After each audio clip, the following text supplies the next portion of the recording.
Sveiki draugai, šiandien yra šeštadienis, šiandien yra antro rudens mėnesio diena, šiandien yra tiesiog nuostabi diena ir šiandien aš pasakosiu jums apie savo pirkinius. Užvakar aš apsilankiau H&M parduotuvėje Panoramoje ir pirmą kartą aš nesugebėjau praeiti pro kosmetikos stendus. Sustojau aš ten, įsigijau 6 produktus, vakar visus juos išbandžiau ir šiandien papasakosiu, kaipgi man sekėsi. Tai iš tikrųjų visų pirma norėčiau pradėti nuo to, kad negalvojau, jog apskritai H&M kosmetika gali būti verta dėmesio, bet jinai mane maloniai nustebino. Aš įsigijau pirmą produktą, kuris yra skirtas veido odai. Tai yra tokia priemonė, kuri suteikia matinio efekto jūsų veido odai. Pakuotė yra pakankamai paprasta, juodai balta, nieko čia tokio ypatingo. Kaina yra 9,99 šio produkto, kas tikrai yra nedaug už priemonę, kuri yra gera. Mano oda yra pakankamai riebi ir, sakykime, vakaro pabaigoje jinai tiesiog švyti ir man tas labai nepatinka. Ir jeigu jūs turite lygiai tokią pačią problemą kaip ir aš, tai aš patarčiau šį produktą jums įsigyti. Dar vienas produktas, kurį aš užvakar įsigijau, tai yra kreminė pudra. Man jos labai reikėjo ir atvirai pasakius, vien tik dėl jos aš ten nuėjau ir vietoj to, kad nupirkčiau tik tai pudrą, aš įsigijau 6 produktus, bet nieko nepadarysi, reikia juos išbandyti.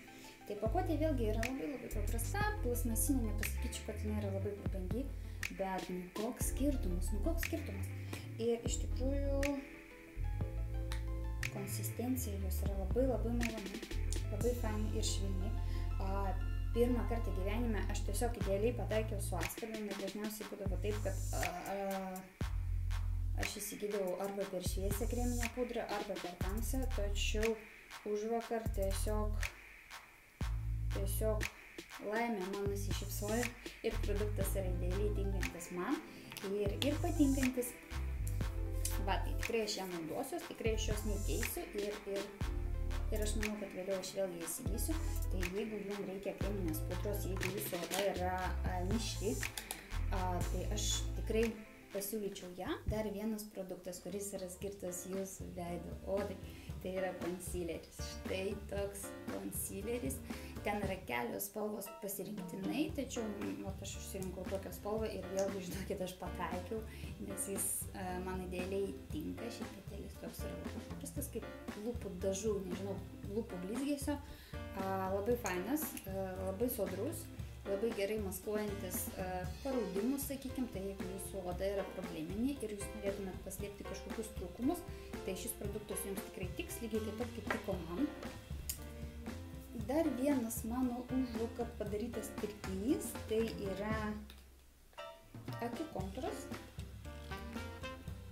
Deep Liner Ink vadinasi. Petėlis buvo visiškai kitoks, kurį išnaudojau prieš tai, bet kas liečia patį produktą, tai jis yra...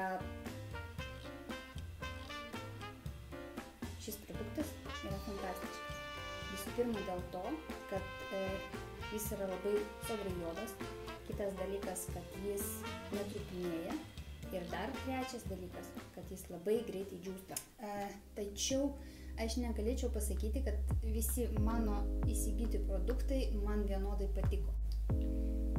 Lūpdažis yra matinis, jis yra štai tokios spalvos ir atvirai pasakius, jis yra mano veido odos spalvos, todėl ant lūpų jisai atrodo pakankamai kvailai. Ta prasme, kai aš juo pasidažiau, tai man kilo įtarimas, kad aš lūpų apskritai neturiu, todėl vienintelis šio produkto minusas yra tas, kad jis man tiesiog netiko.